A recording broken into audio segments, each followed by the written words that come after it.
Hello everyone and welcome back to the channel. My name is Junior, watching the theme park. Dude, we are here in the TIANA'S BAYOU Adventure Queue for annual pass holder previews. Now I'm gonna show the ride, I'm gonna talk about it, do a POV, and then I'll give my initial reaction when the ride ends. Now, I've already ridden this ride once before yesterday. Last night I got to ride it at night, but this will be my second time riding and my first time during the day. Time for my second ride.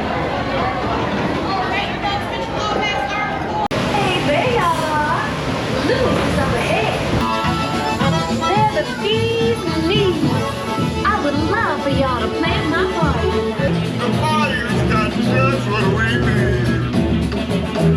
Oh, I'm doing big things.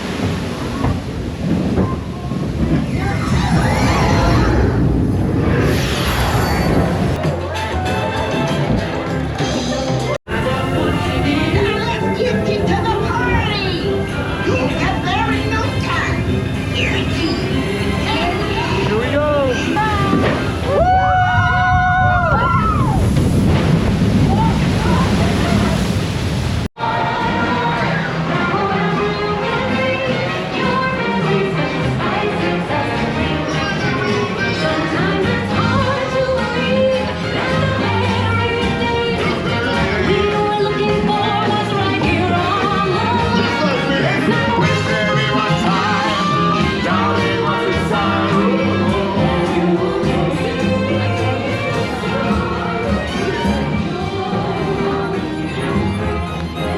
So you all just saw some clips from my ride on TIANA'S BAYOU Adventure. And that was a really fun ride. I mean, during the day, it's a lot different than during the nighttime. A lot more stuff you can see. There's a lot more details that I didn't get to see the first time that we're outside. Different things worked and different things didn't. So last night, a lot of the animatronics were fine. It was just like the audio cues. Some of the stuff just wasn't working. Today, it was kind of flipped. The audio cues were working, but a lot of the animatronics were not. So there was a lot of times, you'll even see in this video a couple of them as well if you want to go on my Twitter page. And I had a whole thread of all the broken animatronics that I just saw. But like there was one Lewis that wasn't working, there was a Tiana that wasn't working, there was a Mama Odie that wasn't working, they were just stiff. And the audio would play perfectly fine and then the animatronic wouldn't move. But now I'm gonna give my initial thoughts on the ride as a whole. So just to set things straight, TIANA'S BAYOU Adventure was my favorite ride here at Walt Disney World.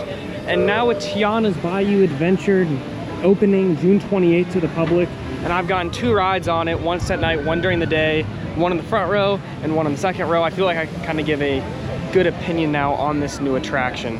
And I would say it is a fun ride. It is very fun. The music is great. It's perfect for, hot summer days like this because you do get wet on it. Yeah, I think even a little bit more wet than you did on Splash. There's a lot of things to look at as terms of animatronics.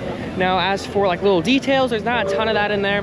There is some spaces where it's just bayou and just trees and logs or some like static figures. Like there's a couple frogs that just sit on a log.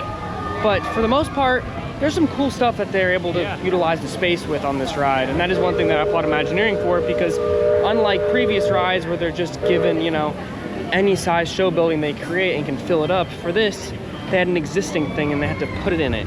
So it was just, it's very different. And this ride, now it's far from perfect. There's a lot of things that I did not like, but to stick with the positives right now, the animatronics are incredible. They're super advanced. They're really high tech. It's a really fun ride. The music is great, like I said. I love the movie, so there's a lot of the songs from the movie are in the ride as well. Now to go to some of the negatives for this ride, like I said, there is some dull space in there where there really just isn't anything cool to look at. Also, my main flaw with this ride is the story. The story just does not make sense. I don't even fully understand it because you randomly get turned into a frog halfway through the ride, which doesn't fully make sense really, and because you're trying to help Tiana, so I don't know why Mama Odie just randomly turns you into a frog. But you do get to see a lot of the characters from the movie. Lewis is in there, and especially in the finale, every character from the film is in there. And even some dead characters are in there, like Ray the Firefly, which is kind of interesting because Dr. Facilier isn't in the ride because Disney said this takes place after the film, and Dr. Facilier, spoiler alert, dies in the movie. But Ray also dies in the movie, but he's in the ride. So it's really weird, but a little plot hole there. But the rest of the story is basically you join Tiana and Lewis on a venture through the bayou to find critters to play at Tiana's band. At least that's the story that I got from it. You find the critters literally right after that small drop into the first show building. So there really is no adventure at that point. You just find the critters, and from there, you kind of just go back towards the bayou and then turn a corner. Really nothing to look at, and then go straight a little bit, see Tiana sitting on a chair. She tells you to find more critters. So then Mama Oni turns you to a frog, and then you become small. And there is a cool effect where you go down what used to be the hill into the laughing place, but now into, I guess, a frog lair under like a rock or something, I don't know. But there's some cool animatronics down there, but a lot of them were not working on my ride, as you guys will see in the videos. But still a really fun attraction, and I think this will be a great addition to the Magic Kingdom, or at least a great update, because as much as I love Splash Mountain, I get it, it was outdated for the time, you know. There's a lot of just things in that film that it's based upon that are wrong. Here we go with the Tiana water tower. You can see some boats going. I will say today has been great. It opened about an hour after park opening, unlike yesterday when it took until noon. And also, they're just sailing these boats through. I mean, they're trying to get as many people through as possible. I think the 1 o'clock boarding groups are going to be very easy to secure. Yesterday, they were very hard to secure. I was like one of the only people I saw online get one. But yeah, right down here, it's a really fun ride. I mean, it just, there's no threat, there's no villain, there's no, you know, reason really to drop 50 feet. But the ride itself is still really fun, and I do recommend you check out if you come to Magic Kingdom. Like I said, it opens June 28th to the general public, so make sure you check it out. I will be here opening day to try to get the merchandise and to try to ride the ride again. But yeah, that's all. Thank you guys so much for watching. And if you enjoyed, please remember to leave a massive like and subscribe to the channel if you are new with notifications on so you miss a brand new video. My name is Junior, watch the theme park dude. Thanks again for watching, and have a great day, everyone. See ya. Bye.